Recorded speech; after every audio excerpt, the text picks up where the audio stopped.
Ajá. Ahí estoy yo en pantalla, ¿sí? Y ya por ahí Oscar, también muchas gracias Oscar por participar nuevamente en los webinars. Levantó la mano, dijo que el audio está bien, está perfecto. Así que ya tenemos los minutos de espera, ya es el momento de iniciar y me presento nuevamente, Eli Díaz, su facilitador del día de hoy, este webinar, este free webinar, eh, patrocinado por Shen Química Internacional. Así que, sin más, vamos a dar inicio comentando algunas cosas sobre la empresa, como de costumbre, algunos que ya nos conocen, muchos de ustedes nos conocen, han realizado cursos con Chen Química. Es una institución que busca promover la interacción y formación técnico-científica con el fin de mejorar los procesos industriales, además de contribuir al intercambio de ideas y a la actualización de información, especialmente en el área química y afines. Sí, eso es lo que nos mueve. Yo voy a cambiar aquí mi puntero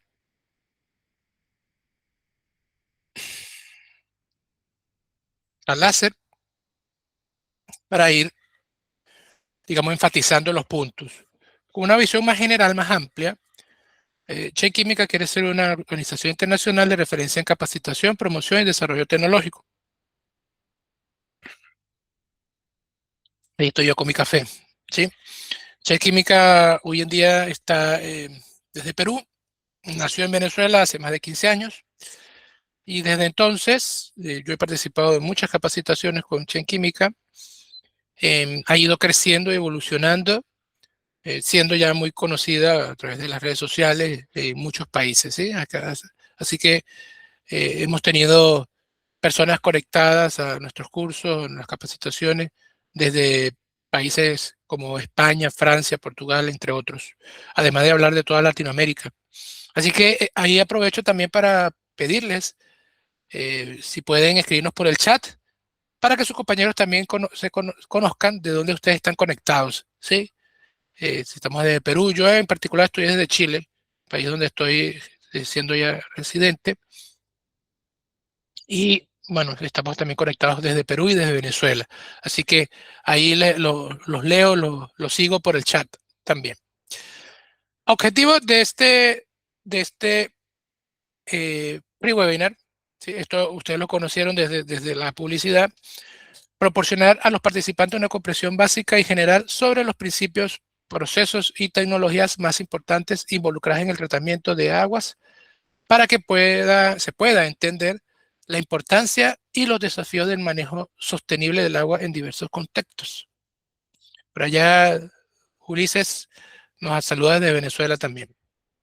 Uleisis, perdón, disculpe. Hablando un poquito sobre mí, sí, acerca de mí, hay algunas fotografías alusivas. Hoy en día estoy un poquito, bueno, ustedes me ven en la cámara un poco mayor a estas fotos, pero también hablan de mi experiencia, porque yo soy graduado de Ingeniería Química de la Universidad de Carabobo del año 2008, ¿sí? Al principio, pues, era muy joven, así que estuve dando un poquito de tumbos, como conocen en Venezuela, hasta que tuve esas primeras experiencias, me ayudé mucho con las clases, siempre me encantó y tuve mucha relación, vocación docente, pero como siempre también quería ejercer mi profesión, lo llevé de la mano a ambas cosas. Participé en varios proyectos, me hicieron crecer, sobre todo en agua potable, en aguas residuales. Incluso fui hasta Turquía a hacer unas presentaciones, ya por allí en el año 2010. Y luego, como ustedes pueden ver en una de estas fotografías, eh, estuve muchísimo tiempo también trabajando en el laboratorio de química en Venezuela. Sí, es un laboratorio que además eh, hace consultoría, hace plantas de tratamiento. Así que bueno, también a raíz de eso viajé bastante por Venezuela, viendo instalaciones, revisando, en asesoría técnica.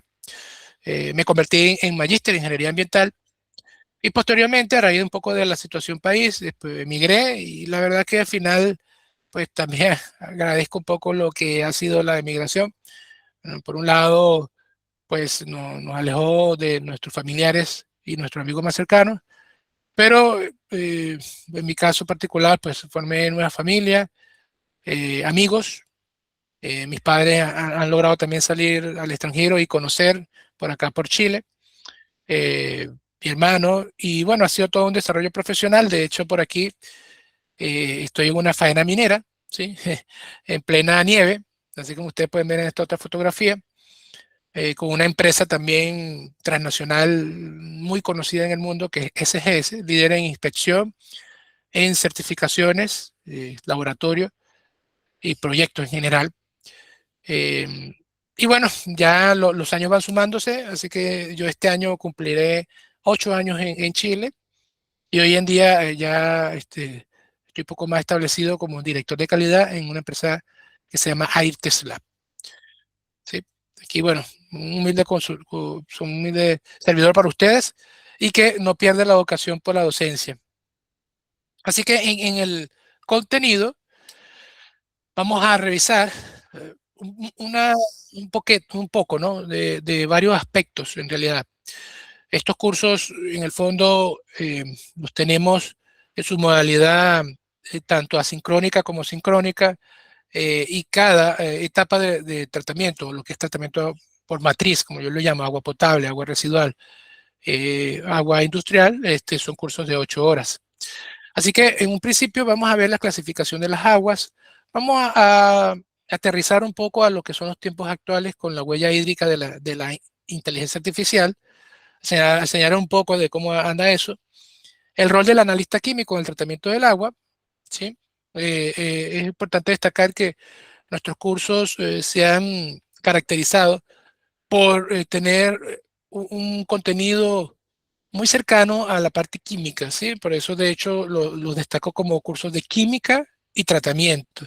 Entonces, eso es algo que no, que ustedes, bueno, de hecho, eso sí siempre la marca, no lo van a ver tanto en otros cursos, porque o te dan la parte de diseño de tratamiento o te dan la parte química, pero unificar el concepto del porqué de las cosas, de por qué el agua es así y conocer esa química del agua para luego ver cómo vamos a establecer esas etapas de tratamiento, pues el sello que tenemos nosotros en particular, ¿sí? Así que bueno.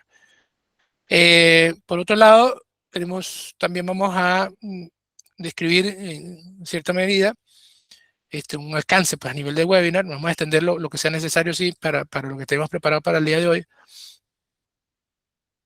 Hablar de los parámetros de carácter físico-químico y microbiológico del agua potable, justamente a lo que yo hago mención, ¿no? De conocer realmente el agua potable.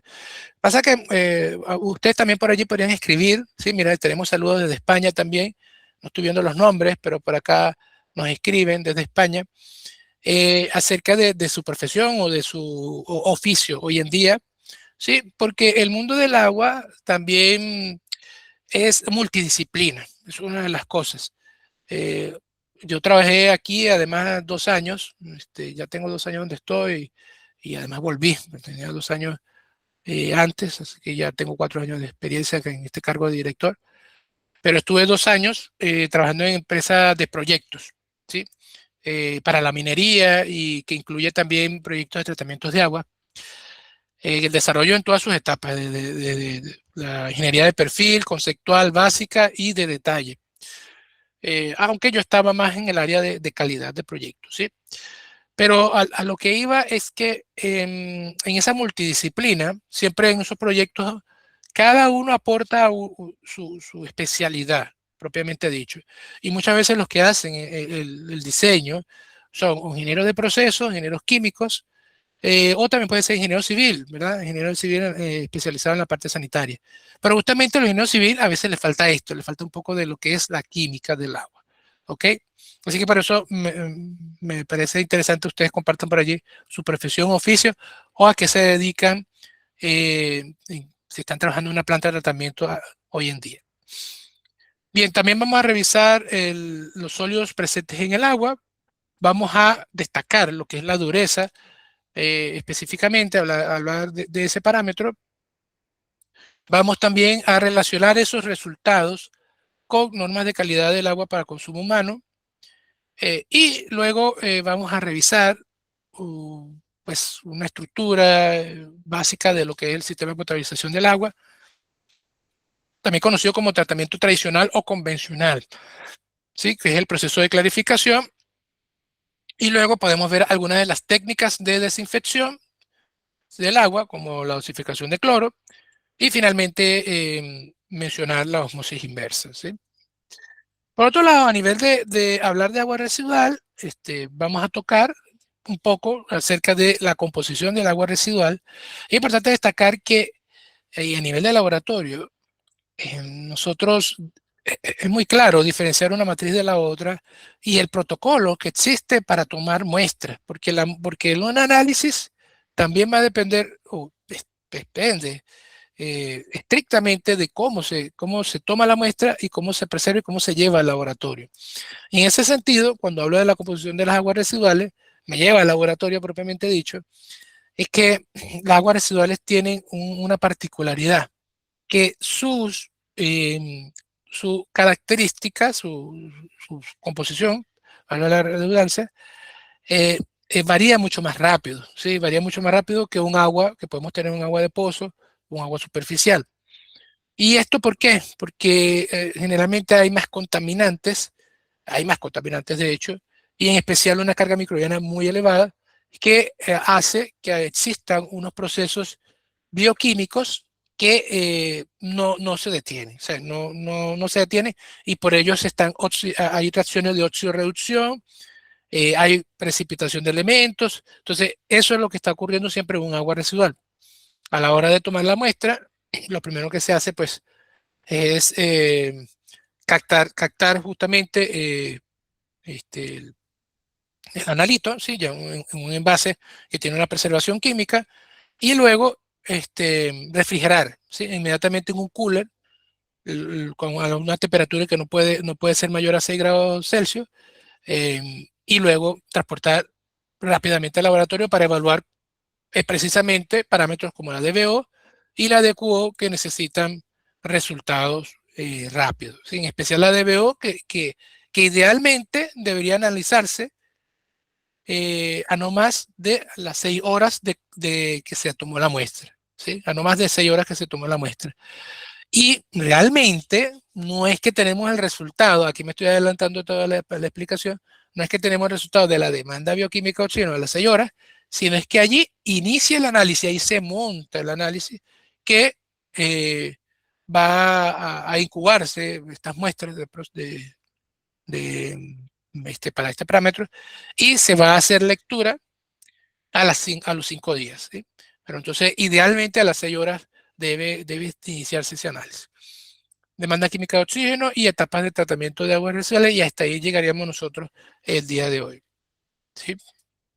Bueno, cuando las conexiones, me parece por aquí, bueno, tengo más de 16 mensajes conectados, pero un poco acá creo que andamos como 20 personas que, bueno, han llamado, han hecho han levantado la mano a este llamado, a esta reunión para este webinar propiamente dicho, sí, mucho interés con este webinar.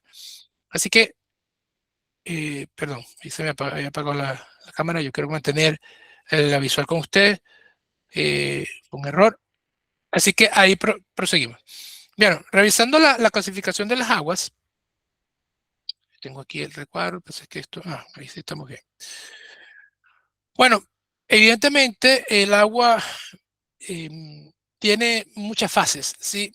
Y dependiendo de sus características físicas, químicas y biológicas, nosotros le vamos a poner un apellido, básicamente, ¿ok? Y esto va a ser importante para nosotros ya elucidar un poco lo que es el tratamiento que se va a realizar. ¿A qué nos referimos al agua potable? El agua potable nos referimos a un agua que tiene en su composición química elementos, ¿sí?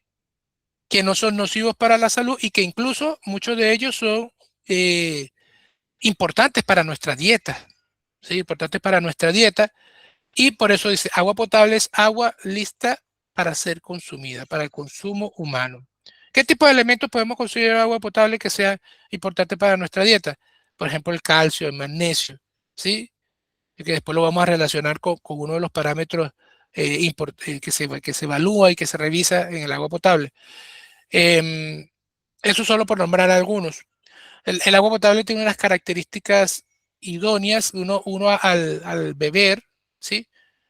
Esa es la parte organoléctrica, va a sentir si realmente esta agua pues, se percibe como eh, el gusto que le vamos a tener va a ser específico, digámoslo así. Ahora, en esa categoría, hoy en día, como existen ya diferentes tratamientos, bueno, varía un poco, ¿no? Porque el agua potable que viene generalmente de las potabilizadoras, de las municipales, de las que por lo menos en los países, las regiones del mundo, están obligados, ¿no? Porque eso es por ley, a proveer el servicio de agua potable a las casas en las grandes ciudades. Eh, bueno, esa generalmente tiene una condición, pero si usted busca agua embotellada, ¿sí? Va a sentir que esta agua distinta, ¿no? Y muchas veces va a degustar mejor.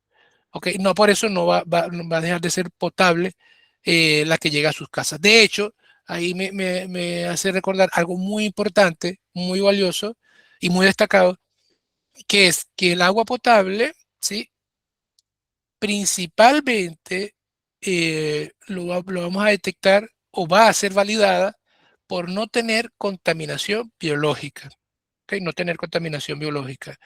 Y para ello tiene que haber un proceso de desinfección, lo más probable, para que pueda llegar a nuestras casas sin la presencia de lo que sería coliformes fecales o la famosa E. coli, que es una bacteria que inmediatamente puede producir un cuadro diarreico en el ser humano. ¿Ok?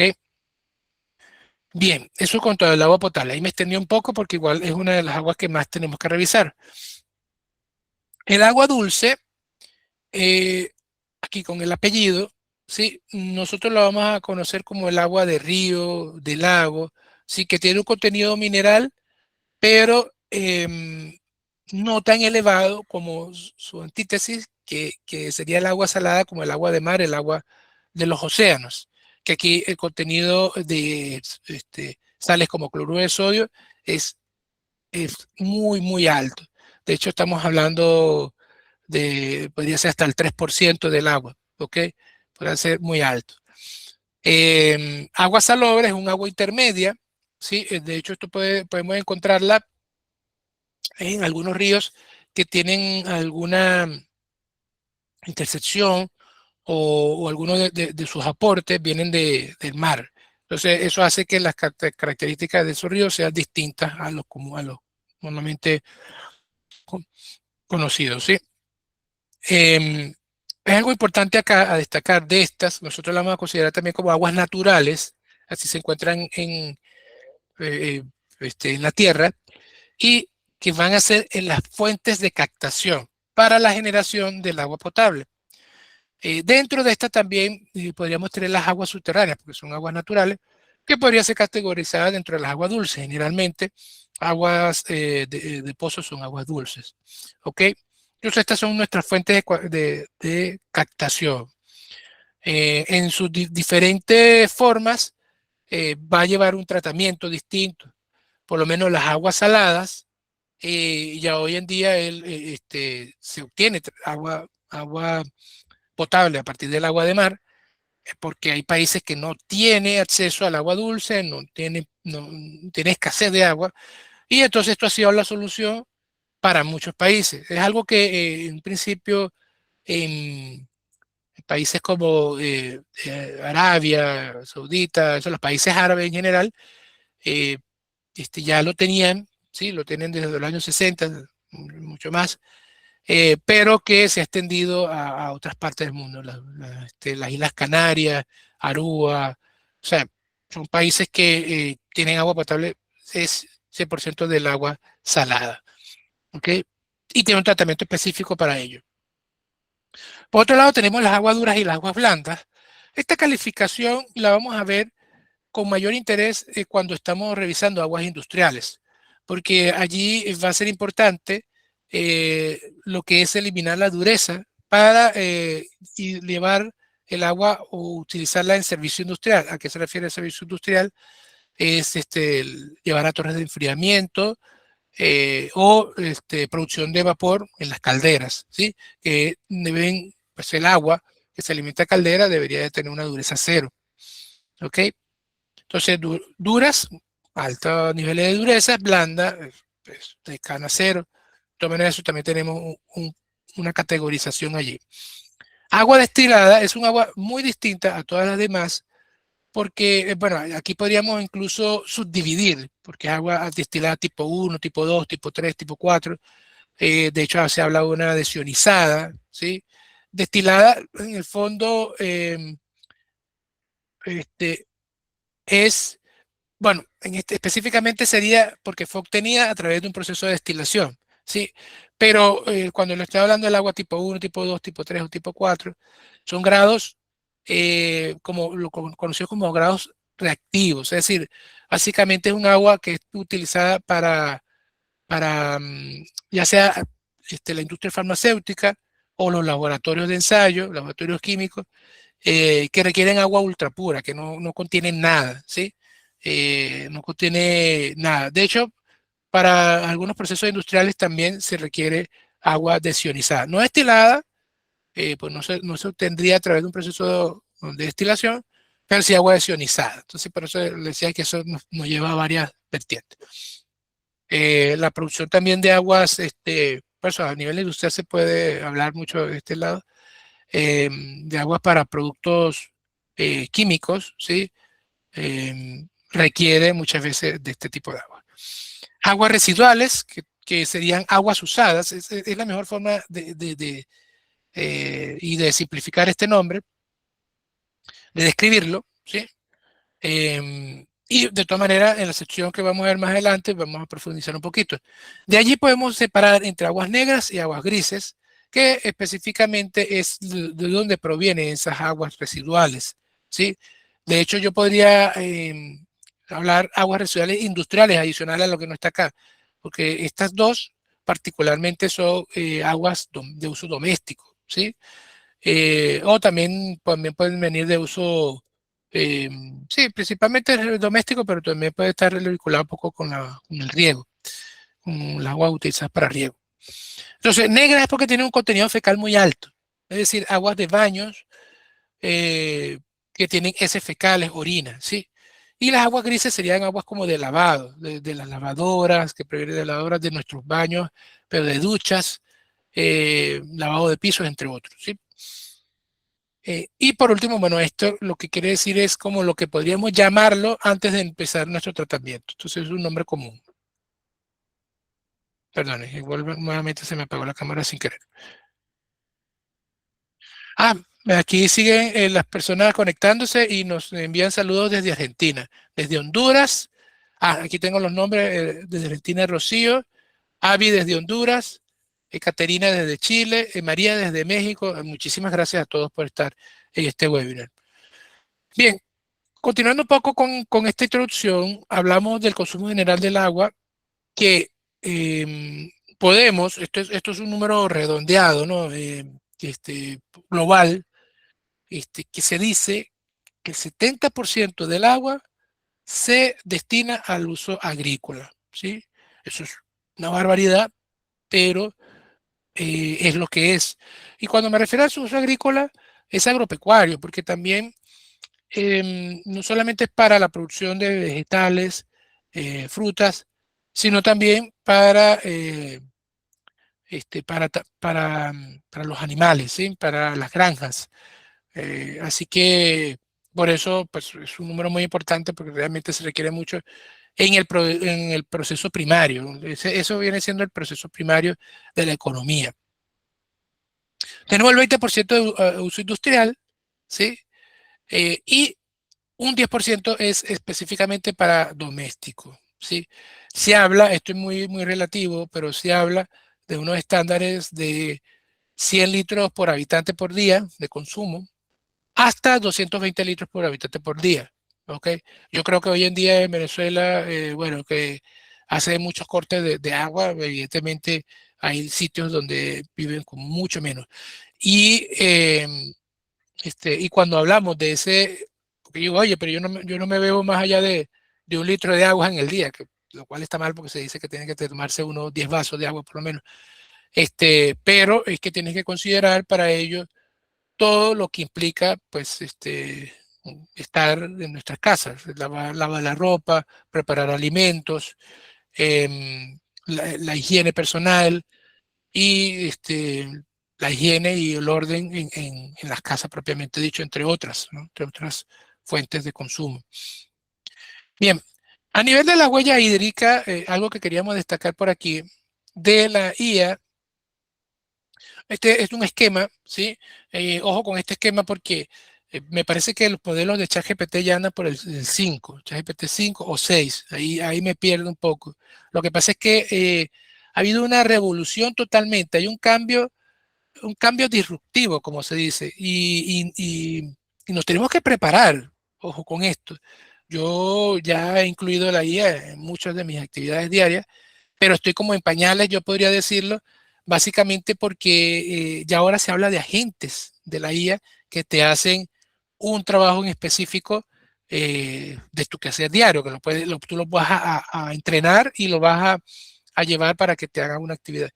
Y una de las cosas que está más demandando trabajo, que ojo, todos los que están acá conectados probablemente también lo hacen por eso, porque quieren mejorar sus competencias y mejorar su fuente de trabajo, es que usar la IA, ¿verdad? Pero la tendencia es que los trabajos que van a ser mejores pagados son aquellos que usan la IA y que la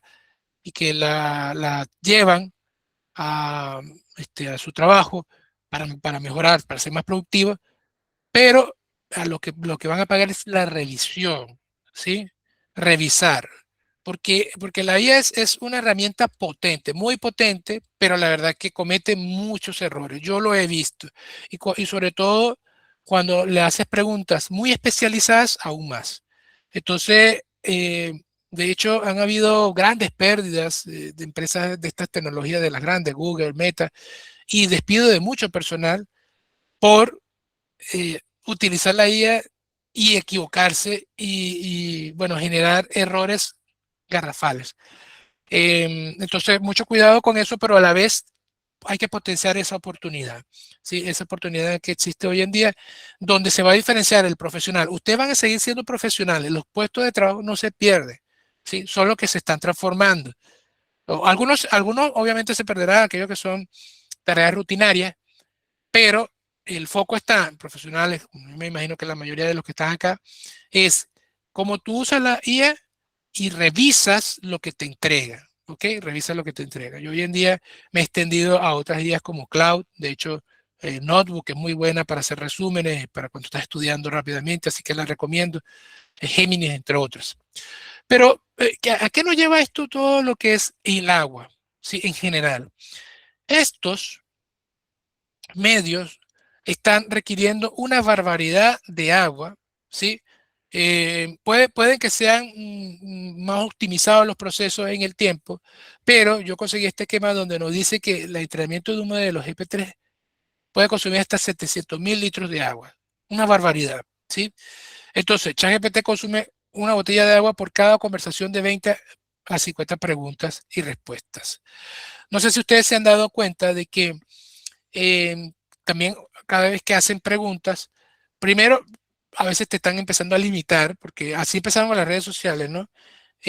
Primero todo gratis y después te van limitando para que tú pagues, tú pagues, tú pagues, tú pagues. Y bueno, yo entiendo que al final es algo que tiene que mantenerse, ¿no? Que se necesita dinero.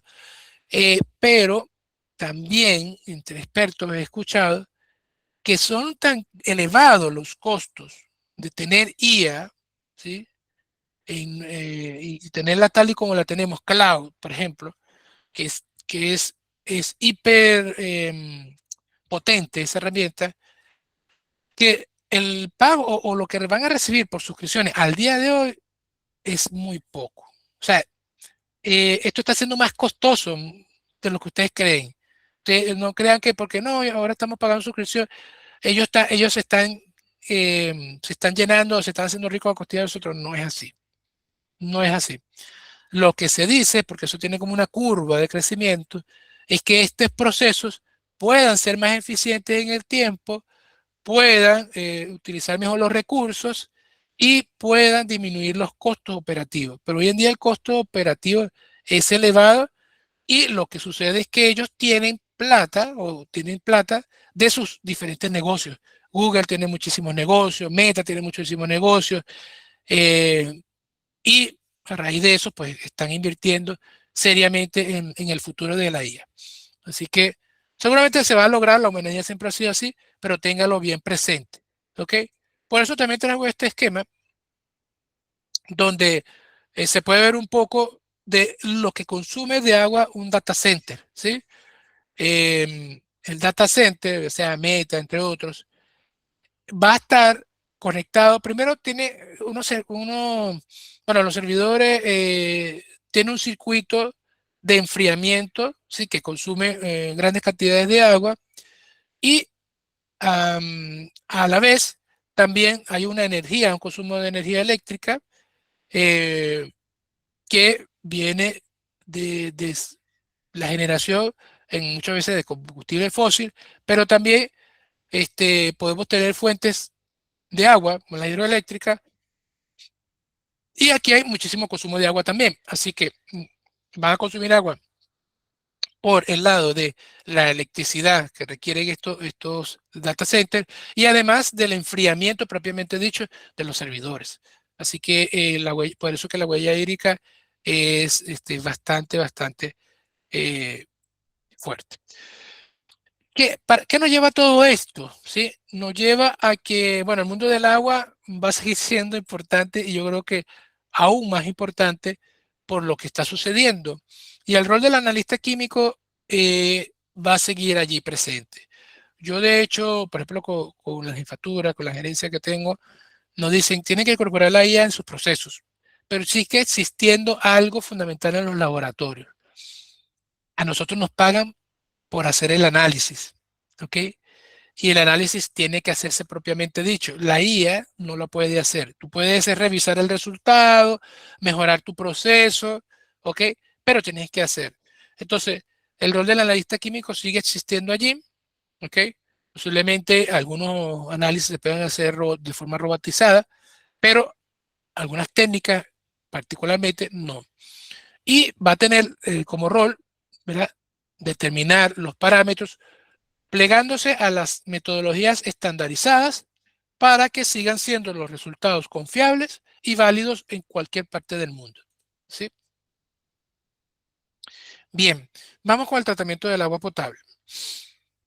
Bueno, como le estaba colocando en el índice de contenidos, estos son algunos de los parámetros o cómo podemos clasificarlos del agua en general. Parámetros de carácter físico, señalamos las características organolépticas como color, olor, sabor, turbidez, sólidos, temperatura y conductividad. Todo esto es considerado como físico, ¿sí? La conductividad vendría siendo física por el tema de que son iones en solución que interactúan y lo que se evalúa es como el potencial, el redox. Entonces, eso es físico, ¿ok? En la parte de la turbidez también hay una refracción de la luz, del paso de luz a través de una lente, una fuente de luz. O sea, quiere decir, vamos a tener una celda, una luz a una longitud en específico y vamos a evaluar eh, cuánto pasa a través de esa celda, que donde vamos a tener el agua, cuántos pasas de luz que le alimentamos. Entonces, el fenómeno de la luz, en el fondo, es también un fenómeno físico. Por eso estaría en esta categoría. Y los demás, evidentemente, se explican por sí mismos. Ahora, cuando hablamos de carácter químico, estaremos hablando de salinidad, dureza, pH, oxígeno disuelto, acidez, alcalinidad, sustancias de carácter orgánico que estén presentes, inorgánicos, ¿sí? Aquí estamos hablando de los cationes y los aniones, en cuanto a los inorgánicos, y en los orgánicos, pues los compuestos, ya sean los volátiles, el benceno, tolueno, entre otros. y parámetros de carácter radioactivos, que aquí en el fondo podríamos tener también una vertiente física, ¿sí? Por hablar de la radiación, que es el fenómeno, un fenómeno físico. Y por otro lado tenemos los caracteres microbiológicos como los coliformes totales, los fecales, la E. coli, las enterobacterias, Staphylococcus, entre otros, ¿sí? Entre otros microorganismos. Bien. En esta imagen ustedes pueden ver eh, un poco acerca de cuando hablamos de los sólidos, lo clasificamos allí como parámetro de carácter físico. Si lo colocamos acá como parámetro de carácter físico. ¿Sí? Eh, bueno, igual mucho de esto lo van a ver simplemente como físico-químico, pero tenemos un agua muy turbia, muy colmada de sólidos. Esto es probablemente un agua residual y que solamente si la dejamos en reposo, vamos a ver una separación importante de los sólidos, que son los sólidos más pesados que van a descender por efecto de la gravedad en un tiempo corto, ¿sí? Y nosotros de acá podemos pasar a través de un filtro. Aquí vamos a colocar un filtro. Este es un quitasato conectado a una bomba de vacío para que baje nuestra agua. Esto, pues, con técnicas estandarizadas, vamos a ir agregando de 10 ml, 10 ml, para que no se colmate el filtro de una sola vez. Y al final, generalmente, se llega a 100 ml. Esos 100 ml se va a considerar en el cálculo de la concentración. Y vamos a hacer un análisis gravimétrico del filtro. Bueno, el filtro está como previamente pesado. Este punto que ustedes ven en negro es como ahí donde se coloca el filtro. Previamente pesado, y luego se pesa después de pasarlo por retirar de la humedad, ¿sí? La humedad. Así que ese es un proceso análisis gravimétrico. Así que luego, con las diferencias de peso, porque el peso sería la diferencia de peso, lo que está en el filtro, lo que se quedó en el filtro, corresponde a esos sólidos. ¿A cuáles sólidos? A los sólidos en suspensión, ¿sí? A los sólidos de suspensión, porque se quedan aquí en el filtro, pasan a través, y los que pasan a través del filtro son los sólidos filtrables, ¿sí? O también disueltos. Entonces, allí nosotros, con el volumen que utilizamos para el análisis, probablemente 100 ml, vamos a poder obtener unos ppm, y con eso, pues, ir clasificando las aguas. En cuanto a los sólidos sedimentarios, lo que vemos por aquí, ¿sí? O mejor dicho, que solamente señaló que esto se convierte en sedimentable. Si estamos hablando de agua residual, podríamos ver unas cantidades como esto en una salida de planta de tratamiento. Aquí estamos hablando de tener uno, y esto es 1 ml en un cono in-off de 1000 mililitros, entonces, que es un litro. Y así podríamos reportar como 1 ml por litro, ¿sí? El resultado no lleva peso. Bien, seguimos revisando ahora parámetros de carácter químico. Aquí vamos a hacer énfasis en específicamente la dureza. Y la dureza la vamos a definir como la suma total de las concentraciones de sales de calcio y magnesio. Además, se mide por volumetría de complejación con EDTA. Se expresa numéricamente en formato de carbonato, en forma de carbonato de calcio u óxido de calcio. Yo generalmente lo reporto como carbonato de calcio. También se calcula la concentración de iones por absorción atómica. Vamos a diferenciar entre una dureza temporal y una dureza permanente. Y vale destacar que hasta 500 ppm es aceptada para el agua potable, pero esta agua potable, cuando nos referimos a agua que es de suministro, ¿sí? Municipal, que tienen unos estándares más elevados a nivel general. Así que podemos beber aguas duras, ¿ok? De hecho, es un suministro importante para nuestro organismo de calcio. Bueno, en menor medida podemos tener que el hierro, el silicio, el manganeso aporten a la dureza. Pero lo que pasa también es que estos elementos se van a encontrar en menores cantidades en relación a lo que es el calcio y magnesio. ¿Ok? Entonces hay dos metodologías básicas para hacer la dureza. Una es la técnica volumétrica, es titulación, y la otra a través de hacer absorción atómica o también ICP, que lo que es determinar la concentración de estos elementos de calcio y magnesio y luego transformar eso a carbonato de calcio porque debe expresarse en carbonato de calcio. ¿Para qué es importante nosotros diferenciar entre una dureza temporal y una dureza permanente? Bueno, esto va a ser muy importante a nivel del tratamiento que va a llevarse, que va a realizarse. La dureza temporal es una dureza que se elimina aumentando la temperatura. ¿Por qué se elimina aumentando la temperatura? Calentando el agua, porque precipita esta dureza, ¿ok? Esta dureza está relacionada a los carbonatos y bicarbonatos presentes, ya sea de calcio y de magnesio.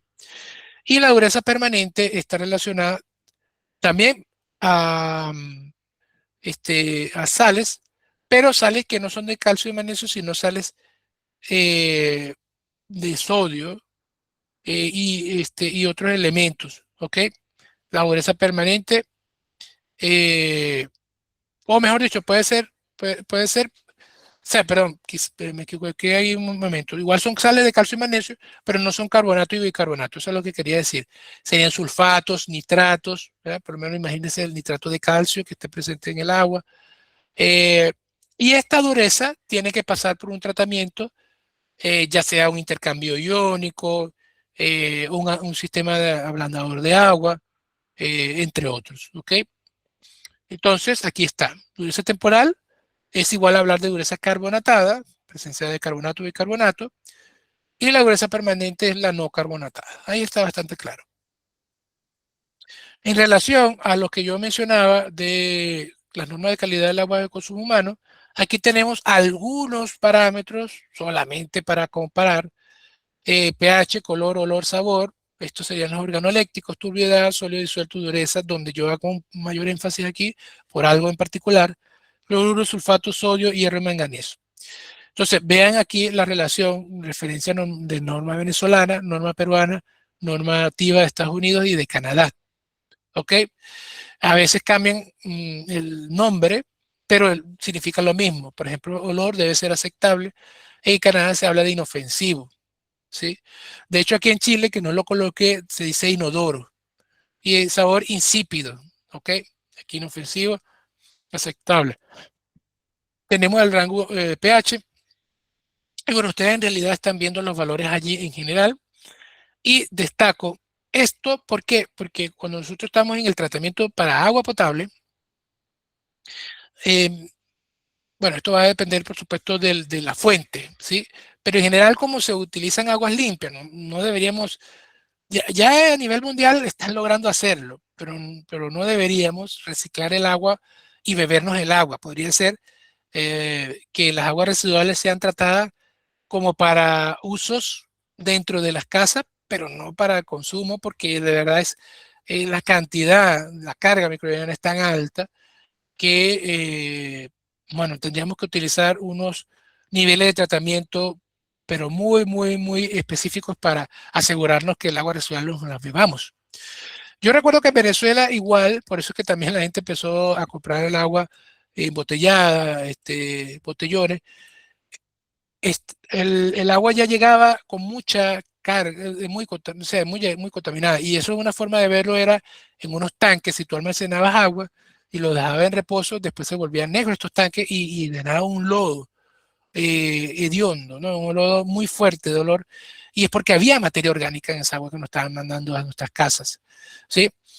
Eh, a lo que voy es que en líneas generales, el agua, cuando vamos a potabilizar, nos detenemos en la turbiedad y evaluamos en la turbiedad, porque la turbiedad es cuando ya nosotros ya eliminamos la materia orgánica. Nosotros hablamos de que estamos trabajando con una materia orgánica por debajo, o sea, ni siquiera la cuantificamos, bueno, por debajo de menor a 2 de DBO o empezamos como 4 de DBO, es un valor muy bajo y ya hablamos de turbiedad, nos centramos en la turbiedad. Entonces, por eso este parámetro es importante, porque vamos a centrarnos en eliminar la turbiedad o bajar los sólidos disueltos, si estamos utilizando aguas saladas para tratamiento. Entonces, estos son sólidos disueltos totales, hasta llegar a estos niveles necesarios para que el agua pueda ser apta para consumo. Entonces, ahí lo que quiero decir es que aquí se centra el tratamiento del agua potable en líneas generales.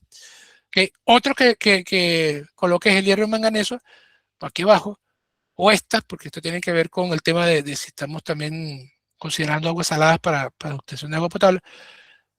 Y es porque están en particular en grandes concentraciones, son las causantes del color en el agua, ¿sí?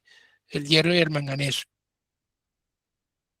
Bien, eh, vamos avanzando, pero este webinar se va a extender de una hora y bueno, le agradezco a todos los que se mantienen en línea porque hemos preparado un contenido amplio para el webinar y agradecemos de verdad la confianza que nos han entregado. De hecho, ahora estamos ya en 34 personas que están conectadas, así que el llamado ha sido eh, más amplio y muy bueno para todos nosotros.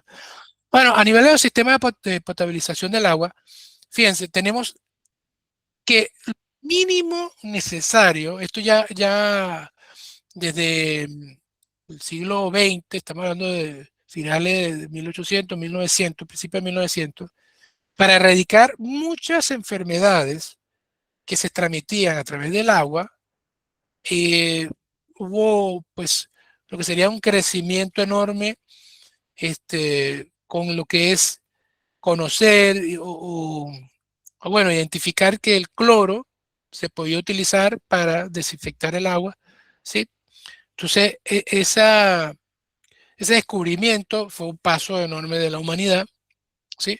Porque como antes, es decir, también podemos hablar de que 100 años antes estábamos con la era industrial, estábamos con la producción de vapor y que ya había cambiado nuestro estilo de vida, las aguas ya era más difícil tener acceso al agua potable propiamente dicho. Porque si nosotros nos fuéramos 2000 años atrás antes de Cristo, que aunque mucha gente se moría por agua, que no lo sabía, pero se moría por agua por eso que llegaban muchos a 30 años, por enfermedades transmitidas por el agua, eh, como no había actividad industrial, entonces las aguas no tenían este tipo de desinfección. Porque ¿qué pasa con cuáles son los contaminantes que ocurre principalmente? Las heces fecales. Y aún en aquellos tiempos también ocurría. Entonces, ya había conocimiento, ¿sí? De repente los medios de desinfección eran distintos al cloro, el, el, la radiación solar, ¿sí? Someter a la radiación solar logra desinfectar, colocarlo en piscinas por mucho tiempo, o utilizar el agua aguas arriba, como se conoce, antes de ser usada, cuando sale del manantial. Entonces, ese tipo de agua es la que utilizaba. Hoy en día no podemos hablar de agua potable sin pasar por un proceso de desinfección, a eso voy, ¿sí? Porque es lo mínimo y necesario. Estamos hablando en este caso de que el agua ya cumpla con los estándares que mostré anterior, sobre todo cuando hablamos de turbidez. Bueno, si ya tenemos algo de turbidez o turbiedad, como también ustedes lo pueden conocer, tenemos que pasar por un proceso de filtración, ¿ok? Tenemos que pasar por un proceso de filtración. Recuerden que la turbidez, eh, bueno, no se la especifique tanto, pero estamos hablando de unos sólidos muy, muy finos, ¿ok? Muy, muy finos. Coloides son los que generalmente se atribuyen a la turbidez. De hecho, eso lo vamos a explicar ahora con el proceso convencional para eliminar eso. Adicionamos coagulación, si ya no es suficiente con una filtración, ¿ok? Ya aquí el proceso empieza a ser físico-químico, un coagulante, y luego se filtra. Si no es suficiente, usamos un coagulante o floculante, tenemos un espacio para separar estos lodos, porque allí con una floculación se forma un lodo, ¿sí? Un lodo químico, y luego filtramos y luego desinfectamos. Este sería el punto 4, el proceso convencional, el tratamiento tradicional y donde vamos a hacer hincapié el día de hoy. Por otro lado, tenemos que si la fuente ya tiene valores, creo que hay alguien que me está levantando la mano. Bueno, Erika, adelante, ya que levantó la mano. La sesión de preguntas en general es como al final, cuando estamos, pero adelante. No sé si fue el problema allí con el audio. Si no, lo escribe con el chat y yo con gusto lo leo, puede que sea también de interés al resto de personas que están en línea. Bien, como les decía, pueden destacar las preguntas al final para poder seguir la línea aquí de esta exposición. Entonces, si ya tenemos contaminantes que van más allá de la turbidez, ¿sí? Estamos hablando de materia orgánica, entonces podemos utilizar carbón activado, ¿ok? Podemos empezar a utilizar carbón activado que nos ayuda a eliminar esas trazas de compuestos orgánicos, ¿ok? Y ya empieza a ponerse el proceso de tratamiento más complejo. Ahí hay una sexta y una séptima forma de tratar el agua, pero esos son como los procesos más básicos que existen. De hecho, podríamos mencionar que algo que no está aquí, ¿sí? Que podría ser previo a esto, ¿sí? Es realizar una aireación mecánica, porque si nosotros tenemos materia orgánica, podemos oxidar esos elementos, ¿sí? Oxidar la materia orgánica. Parte de ella es decantable, o sea, se separa, y otra también puede, en ese caso, formar CO2. El CO2 se liberaría a la atmósfera, así que de esa manera bajaríamos la cantidad de materia orgánica. Yo me voy a adelantar un poquito a lo que es que explicar de demanda bioquímica de oxígeno y demanda química de oxígeno, mencionando que estos dos parámetros, ¿sí? Evalúan la materia de una forma macro, ¿sí?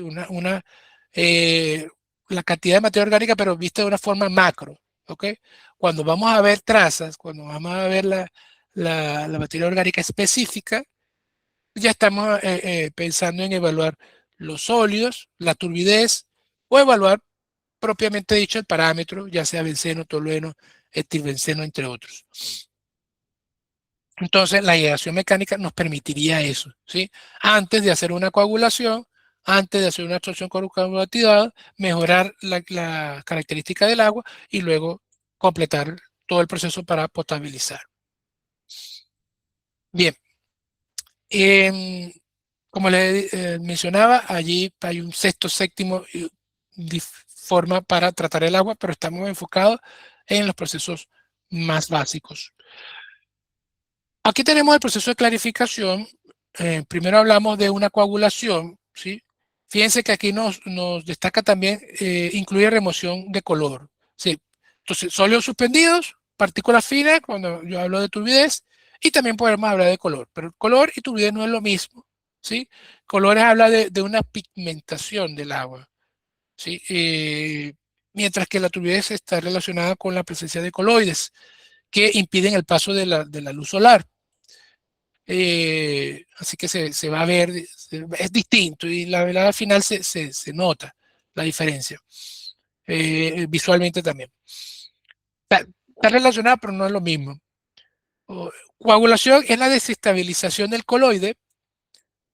Ya, poner acá que se vea esto, mediante la formación de coágulos originados por la adición al agua de un producto capaz de neutralizar la carga eléctrica de las partículas coloidales, generalmente llamadas electronegativas, obviamente electronegativas.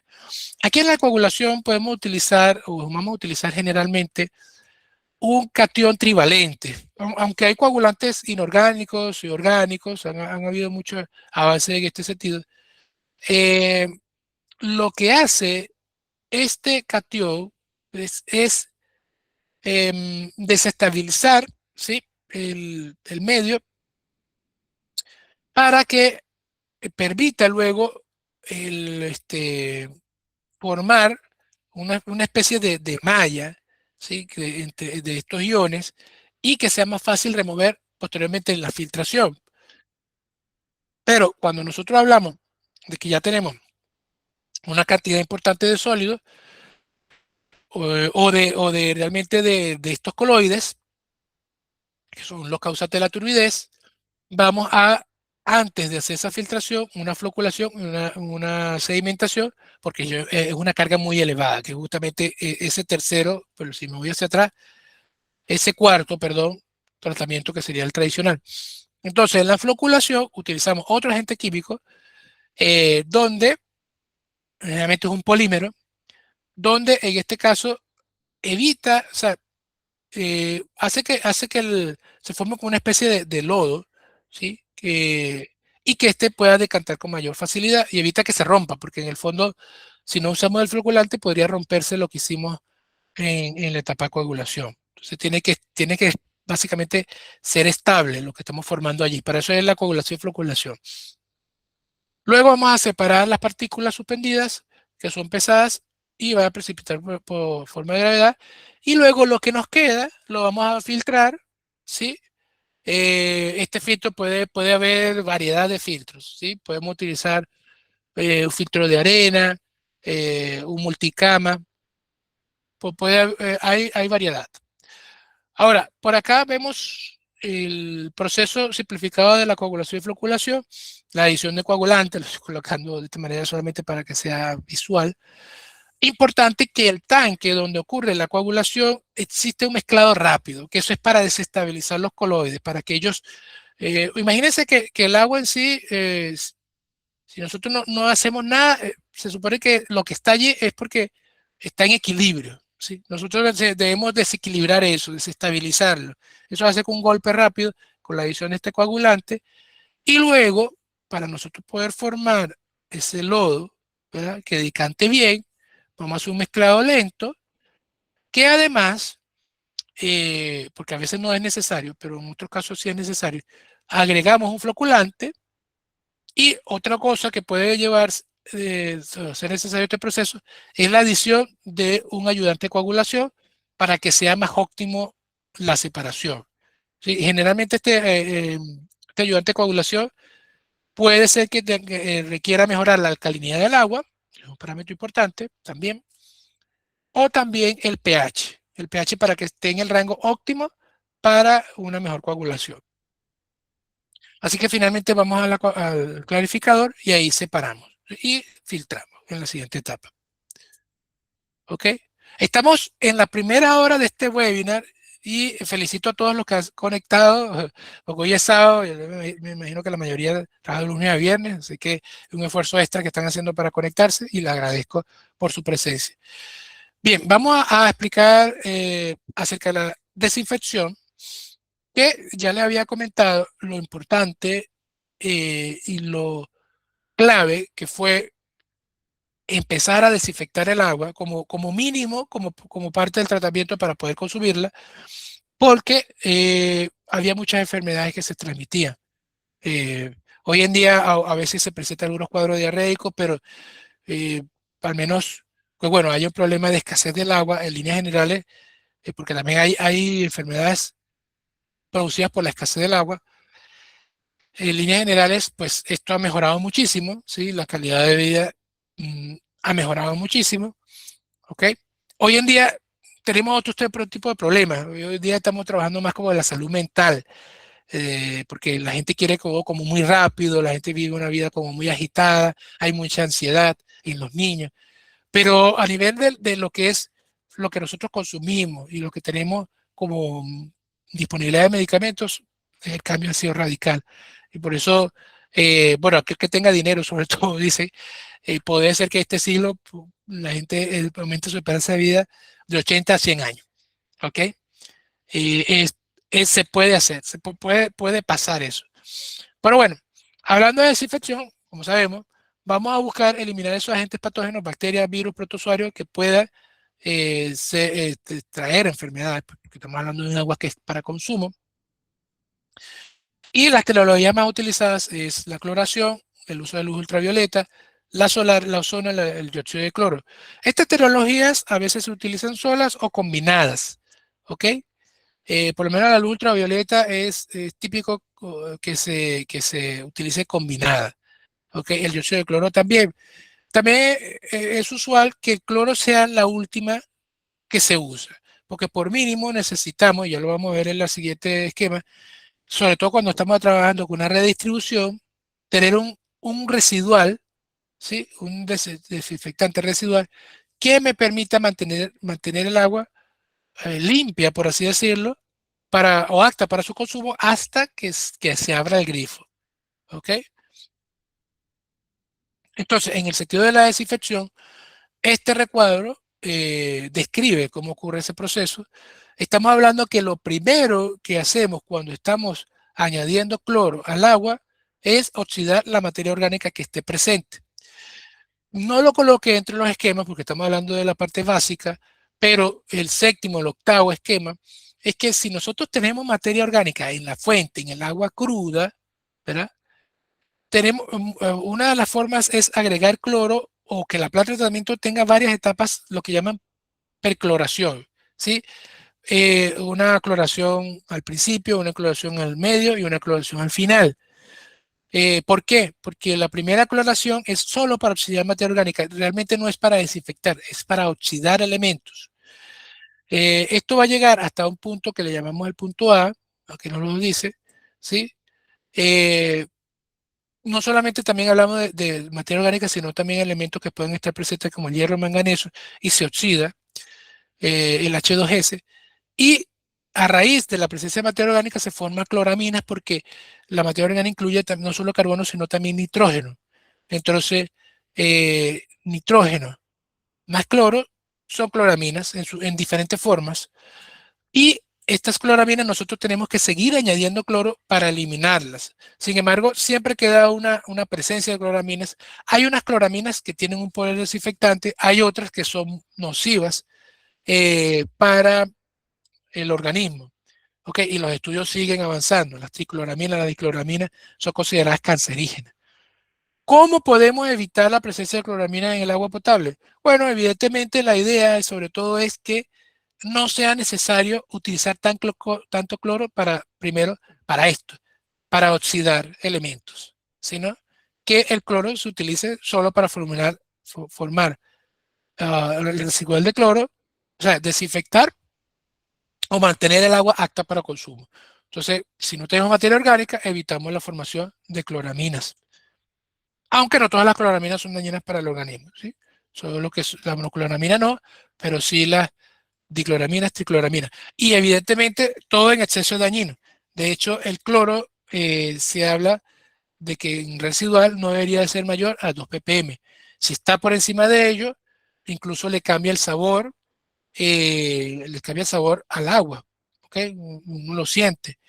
También puede ser hasta irritable para los ojos cuando estamos en una ducha, entre otros. Bien, seguimos conectados y revisamos la ósmosis inversa, como los tratamientos que coloqué en el resumen. Aquí en este esquema hablamos de la ósmosis y para ello tenemos que definir lo que es presión osmótica y la presión de trabajo para la ósmosis.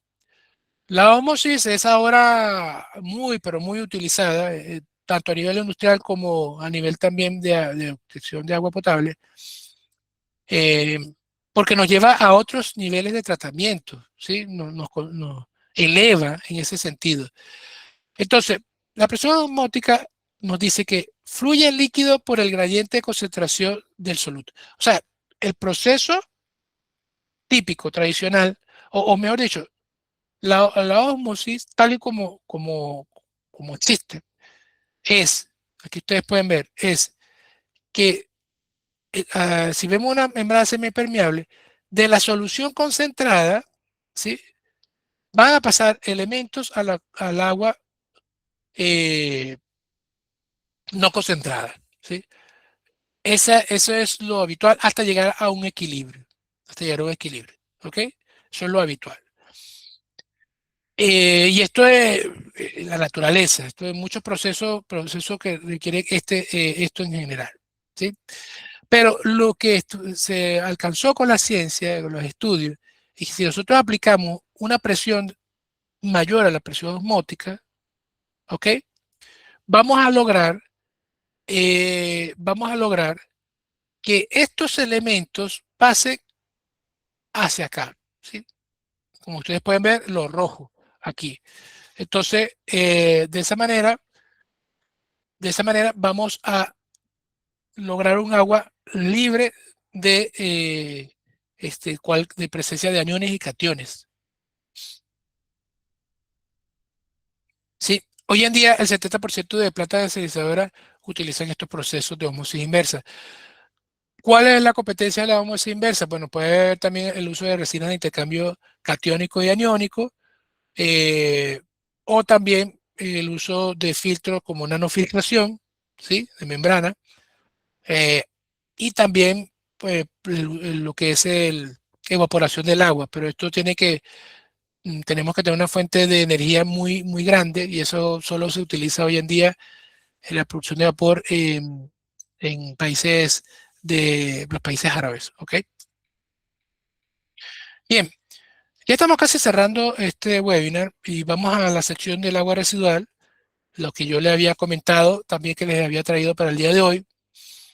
Y bueno, yo le había ya clasificado o le había dicho que el agua residual podríamos mencionar como aguas usadas por las diferentes actividades del ser humano. Y aquí yo coloco el concepto amplio y, que es aguas que han sido utilizadas por el hombre para sus actividades diarias de cualquier índole.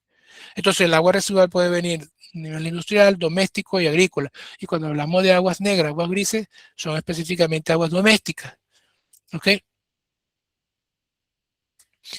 Bien, en esa composición que yo le decía, que pues varía muchísimo más que el caso del agua potable o para potabilización o aguas subterráneas, tenemos que, aquí como un ejemplo que es agua residual o de origen de la industria agroalimentaria, presentamos la generación de residuos animales, el cual se vincula con plantas de beneficios, criaderos o engordes. Entonces, esta tabla, que es una referencia bibliográfica, son valores referenciales y por tanto habría que confirmar con un laboratorio químico. Nos dice que, por ejemplo, animales con vacas productoras de carne o vacas productoras de leche, un peso estimado nada más, una vaca pequeña de 500 kilogramos, genera un residuo de 4.5 kilos por día. ¿Sí? Si una vaca de una tonelada sería 9 kilos por día. Eso se transforma en 0.45 kilogramos de DBO por día, 0.135 kilogramos de nitrógeno por día o 0.045 de fósforo por día. Entonces, así podemos ver el resto si se de los pollos. Si se considera una tasa de 25 litros de agua, vamos a enfocarnos en los cerdos, por día, y se tiene 1000 cerdos, y resulta en una carga contaminante de 4600 miligramos de DBO por litro, 1080 ppm de nitrógeno y 360 de fósforo y un caudal medio de 25 mililitros por día. ¿Por qué todo esto es importante? Porque a partir de estos valores es que nosotros vamos a diseñar una planta de tratamiento para este residuo, ¿sí? Piense que de dónde obtenemos este valor, tenemos que considerar que tenemos esta carga orgánica y esta cantidad de agua por cerdo. Entonces, por lo menos a 1000 cerdos ya nosotros obtendríamos 25.000 litros por día que tenemos que tratar, que es este. Y luego nosotros con este valor, que es 0,115, nosotros vamos a hacer una operación matemática y obtener 4.600 ppm, que en el fondo es el valor que tenemos luego que llevar. Generalmente se espera que en el enfrente esté por debajo de 60 ppm de DBO.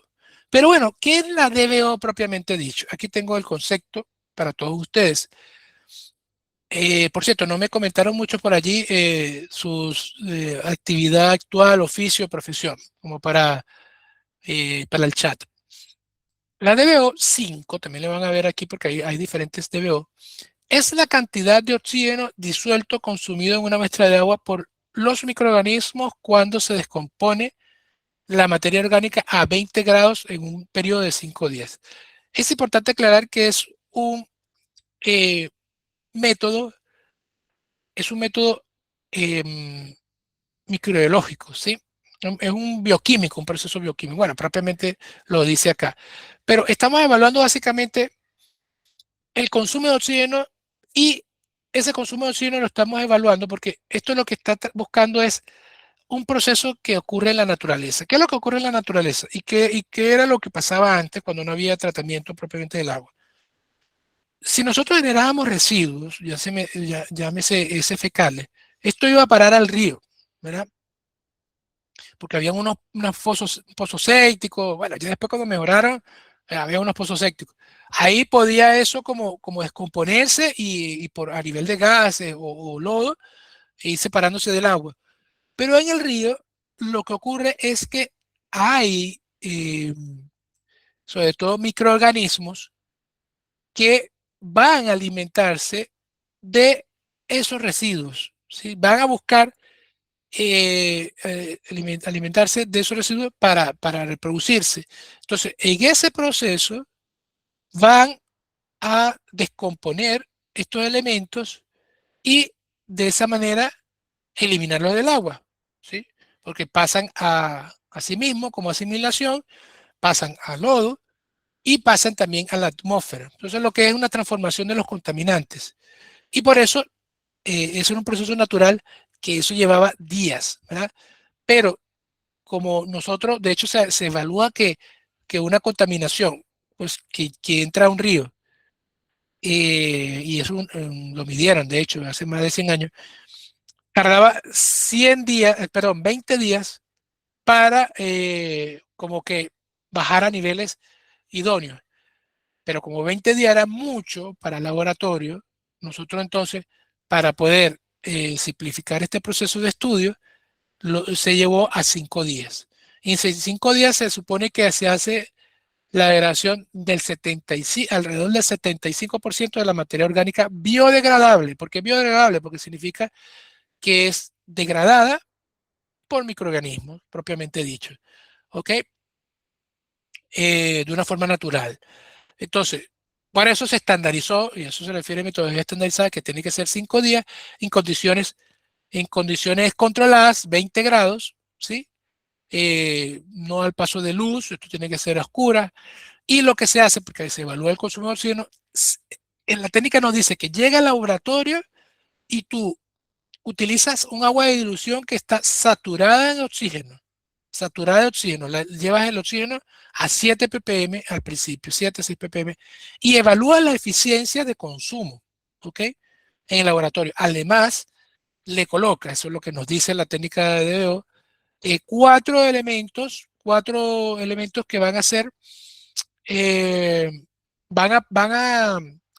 estos son para permitir el desarrollo, propiamente dicho, o sea, para que el consumo sea efectivo, eficiente en los 5 días.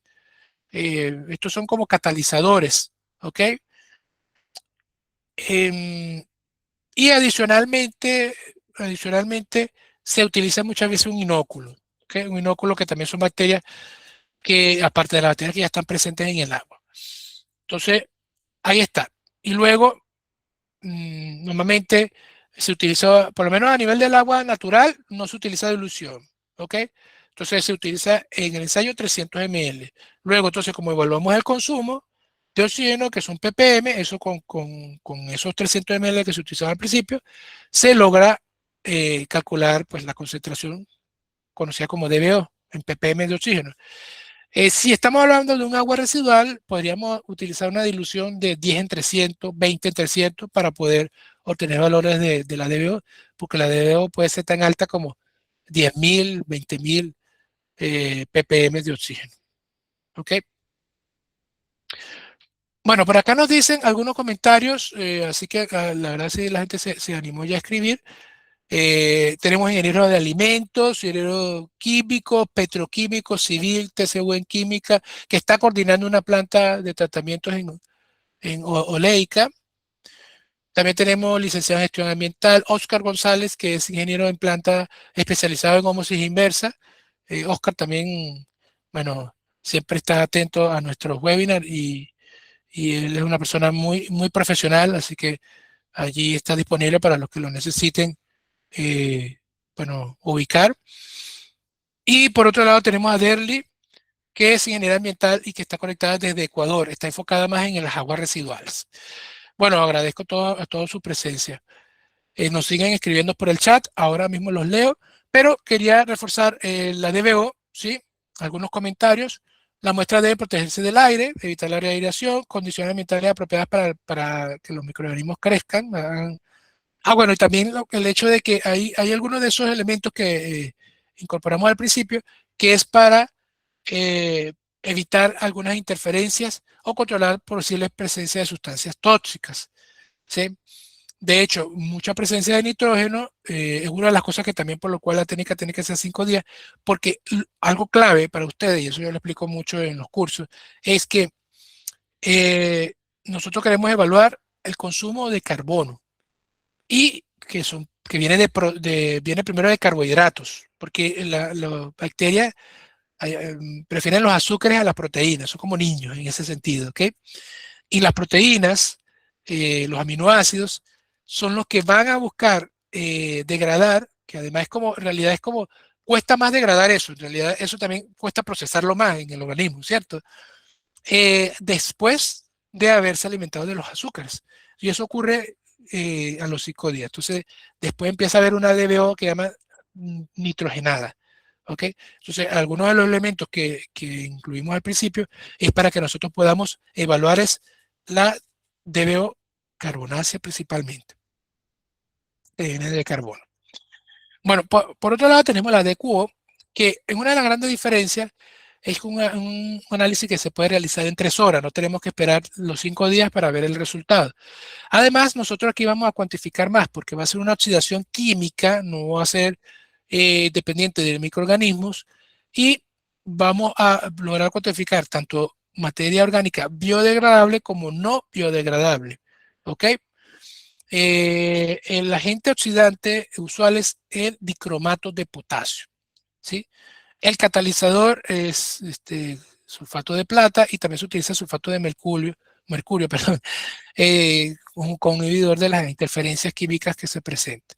Lo que se evalúa, porque es una técnica colorimétrica, la otra es, eh, bueno, la medición de oxígeno y sulfato generalmente se hace por un electrodo de ion selectivo de oxígeno y en este caso por colorimetría se mide eh, primero, esto es una acción de oxidorreducción y se evalúa al final este cromo trivalente, ¿sí? La intensidad de ese cromo trivalente, ¿ok? Bueno, aquí está un esquema un poco de la DBO, de cubo quise decir, perdón. Nosotros a veces se utilizan incluso viales ya preparados. Estos viales, por ejemplo, aquí como se ve en el esquema, tiene 3 ml, que son sulfato de mercurio, sulfato de plata y 1 ml de dicromato de potasio, que es el agente químico oxidante. Entonces, nosotros vamos a agregar 2 ml de muestra. Esta muestra incluso puede estar diluida, ¿sí? Pero son 2 ml. Nosotros podríamos hacer una dilución de 10 antes de pasar estos 2 ml para acá. Y luego lo llevamos a un digestor que es para oxidar toda la materia orgánica. Esto cataliza el proceso, pues llevar a temperatura de 150 grados. Generalmente nos dice que podemos utilizar 3 tubos o puede ser 2 tubos para evaluar que realmente, o hacer un promedio también en cuanto a la lectura. Aquí se utilizan varias longitudes de onda, pero una de las longitudes de onda de una de las curvas de QO es a 600 nanómetros y aquí evaluamos la absorbancia y eso nos lleva en una curva, en una relación, que está la famosa ley de Lambert-Beer, vamos a lograr obtener unos ppm de oxígeno, que va a ser la forma en cómo vamos a expresar la DQO. ¿Ok? Esa curva se obtiene a través de eh, una calibración con unos estándares de cubo, ¿sí? En diferentes concentraciones. Así que como resumen, aquí tenemos un cuadro comparativo entre la DBO y la DQO, de que la DBO es un bioensayo, nos requerimos de 5 días, la DQO de 2 horas, la DBO aporta información sobre la velocidad de degradación, la DQO no aporta información, y en cuanto a otros puntos que ya yo lo estaba comentando, nosotros aquí estudiamos materia biodegradable y no biodegradable. La DBO es una parte de ello, realmente es como hasta el 70% de ello. Para nosotros evaluar la DBO completa, o sea, la materia orgánica biodegradable, tenemos que llevarlo a 20 días. ¿Sí? En 5 días hablamos como un 75%. La DQO incluye la parte no biodegradable, pero hay una fracción, una pequeña fracción, que son los compuestos fenólicos, los aromáticos, que no se oxidan, por lo menos cuando utilizamos dicromato de potasio, y por tanto quedan por fuera de este análisis. Y se dice la materia orgánica total, incluyendo eso, pues sería una pequeña diferencia con respecto a la de QO. En línea general, la DBO siempre es menor que la de QO, ¿ok? Importante también que la DBO va a ser un análisis muy importante, muy valioso para el tratamiento de aguas residuales de origen doméstico, mientras que la DQO va a ser de mayor relevancia cuando estamos evaluando el tratamiento de aguas residuales industriales. Básico de tratamiento de aguas residuales es tener un pretratamiento, aquí vamos a eliminar los sólidos gruesos, un tratamiento primario donde aquí vamos a eliminar los sólidos que requieren mayor tiempo, vamos a utilizar sobre todo unos sedimentadores primarios, vamos también a eliminar aceites y grasas, vamos a eliminar sólidos flotantes, bueno, los sólidos flotantes fueron para el tratamiento, pero sí vamos a eliminar aceites y grasas, y otros elementos que pueden ser también, sobre todo, muy tóxicos para las bacterias, porque el tratamiento secundario, que es el tratamiento generalmente central de las aguas residuales, sobre todo cuando estamos hablando de aguas residuales domésticas, es un tratamiento biológico, eh, hay ciertos elementos que son muy tóxicos para las bacterias, como son los aceites y grasas, los hidrocarburos, los metales pesados, que hay que eliminarlos en el tratamiento primario. ¿Okay? Si estamos hablando de aguas residuales industriales, probablemente este tratamiento secundario puede ser físico-químico, ¿sí? Como un sistema Croftstar o un sistema de coagulación-floculación, y luego el tratamiento terciario podríamos estar utilizando filtración de membrana, podemos estar utilizando, bueno, aunque esa parte ya se habla de tratamiento cuaternario, ¿sí?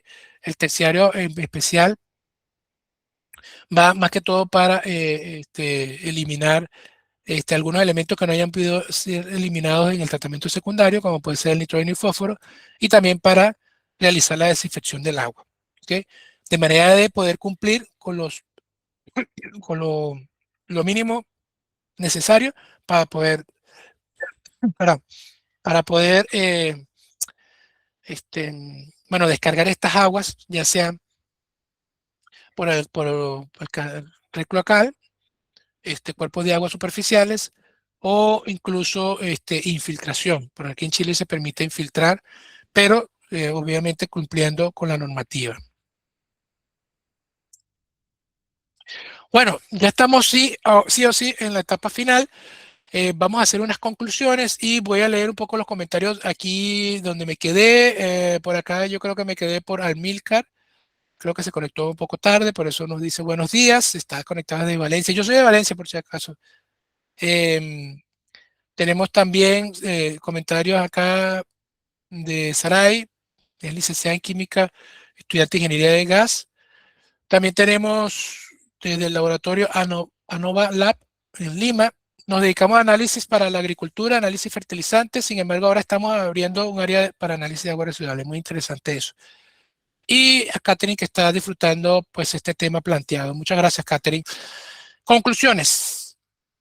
Bueno, nosotros, para poder ser operadores o trabajar en proyectos de tratamiento de agua o trabajar en un laboratorio de control del plan de tratamiento, tenemos que tener criterios básicos, y para poder ir de la teoría a la práctica, también para revisar lo que nos entrega la IA, tenemos que saber, ¿ok?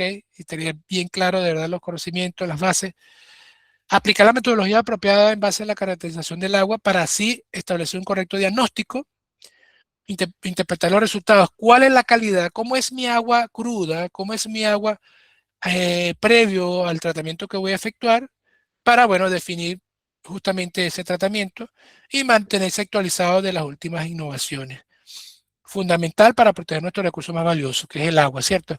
Bueno, en ese sentido yo he visto que, sobre todo en Europa, hay mucha innovación y probablemente a través de las normas ISO o si no las normas EPA, que son de Estados Unidos, van a venirse unas declaraciones más fuertes en cuanto a cómo debe ser la normativa de calidad de agua con el consumo, porque se han encontrado, bueno, además, también los laboratorios ahora logran, con técnicas analíticas más avanzadas, también evaluar la presencia de drogas, ¿sí? La presencia de virus, eh, de residuos de medicamentos que se han encontrado en fuentes de agua y que eso también deben ser eliminados. Entonces, esos elementos, ¿por qué? Porque estamos yendo más allá de cuál es el origen de los cánceres que nos afectan nuestra salud. Este, a la final eso también no solamente tenemos que innovar en los laboratorios, sino también que va a ser el nivel de tratamiento más exigente, como el uso de la osmosis inversa, por ejemplo, para poder tener un agua de mayor calidad, ¿sí? Para el consumo. Bien, entonces, yo también les hago preguntas a ustedes. Ustedes ahora en el chat pueden dejar algunas preguntas. Nosotros con mucho gusto las vamos a responder.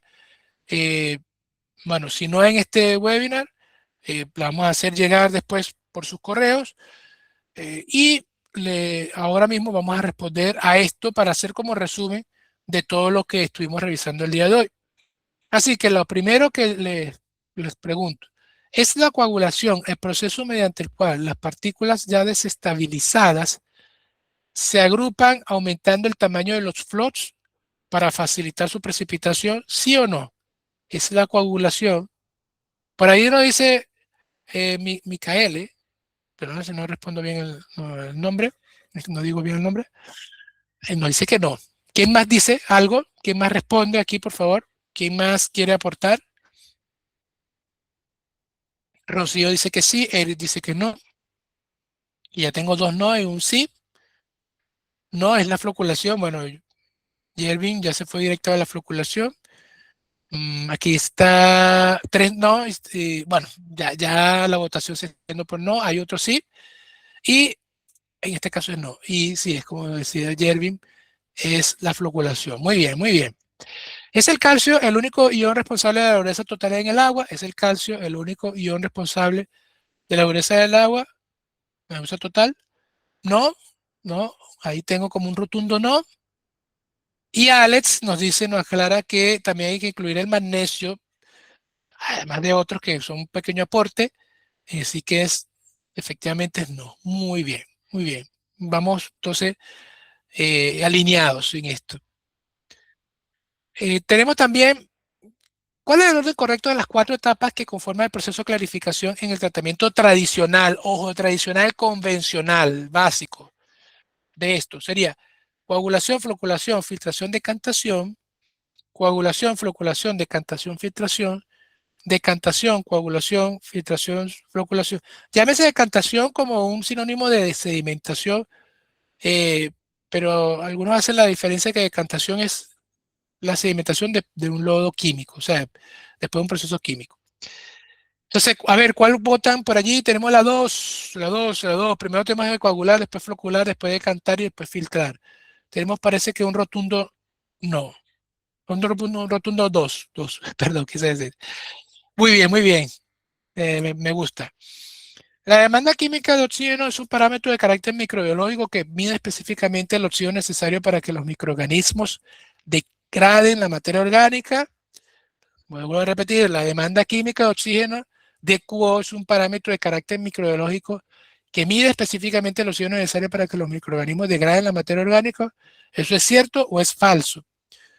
Entonces, Micaela no está dando la respuesta, no dice el proceso de desinfección sería la última etapa. Sí, sí, lo que pasa es que la clarificación se cierra solamente, a propósito de eso, hasta la filtración. Después le llamamos, o sea, clarificar, que es de eliminar turbidez y luego desinfectar. Algo muy importante que no dije, y importante mencionarlo para cerrar, que una buena desinfección se logra después de eliminar la turbidez, porque la turbidez enmascara a los microorganismos, ellos se esconden. Entonces, nosotros estaríamos teniendo que adicionar, por ejemplo, más cloro, eh, y eso pues estaría por encima de la norma. ¿Ok? Bueno, pero yéndonos a esta respuesta, nos dice que es falso, falso. ¿Pero por qué será falso? Algunos dicen verdadero. ¿Por qué será verdadero? A ver, ¿alguien más puede responder? Falso, verdadero, verdadero. Ahí para adicionar eso.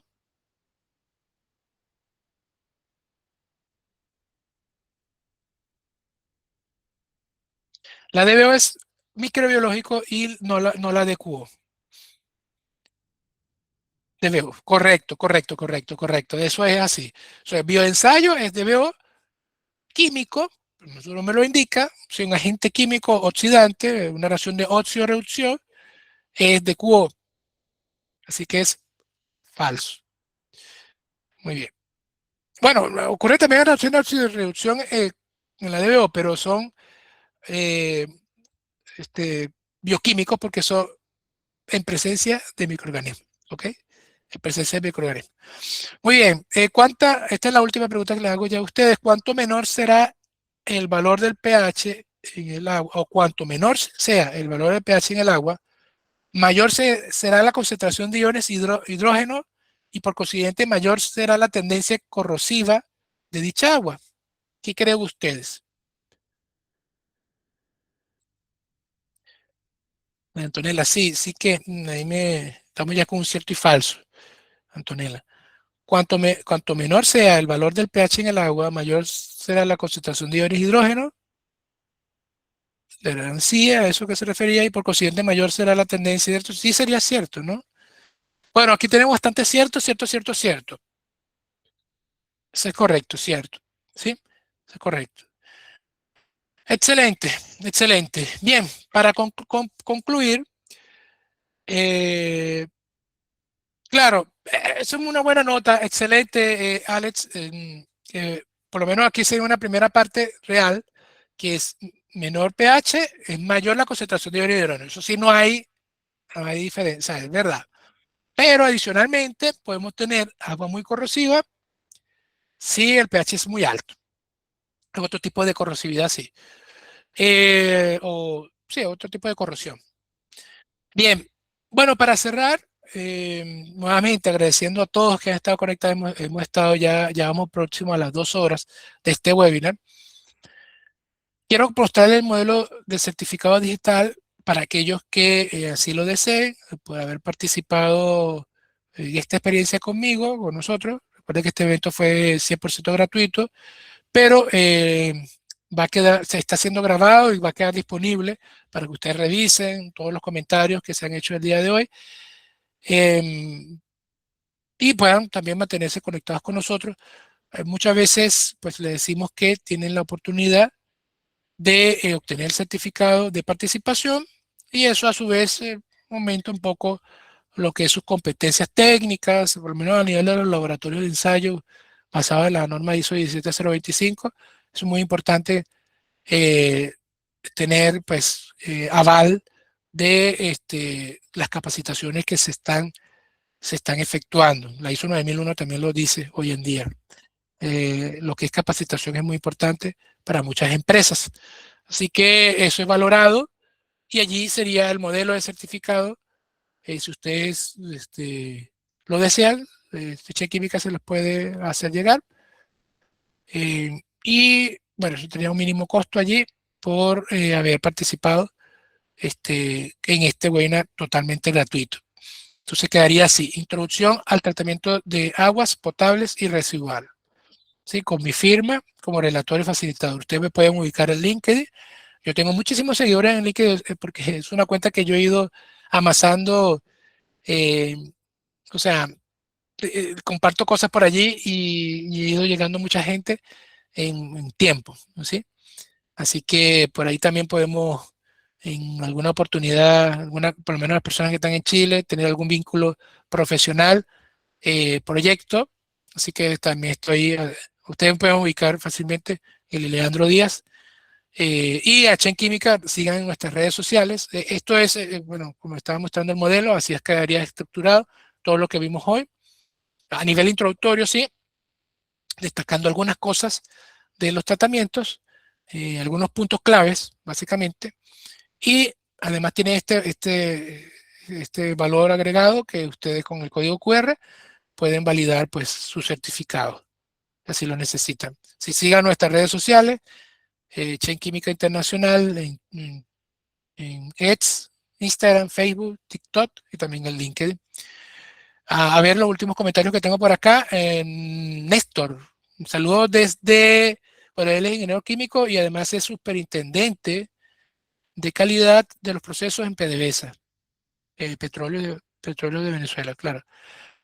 Bueno, muchas gracias, Néstor, y la verdad, qué orgullo que hayas también estado acá con nosotros. Eh, bueno, así que allí yo estoy ya por despedirme.